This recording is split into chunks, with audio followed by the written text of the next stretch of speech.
tire gripper installation and debugging. Prepare hoses and flush hydraulic supply hoses.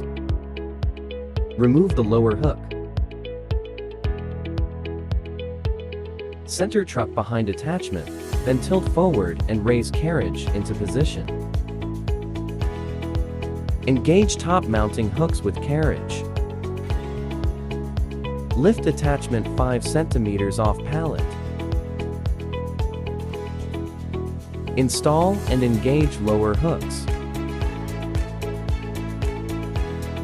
Connect hoses to hose terminal attachment.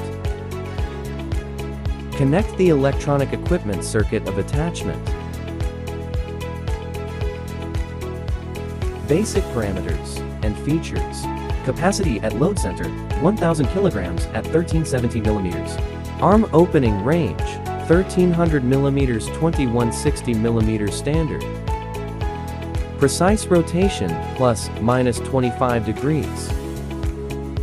Tilt function 90 degrees, horizontal to vertical.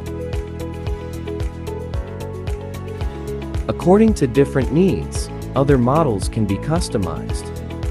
Welcome to contact Wontonne Sailors for more details.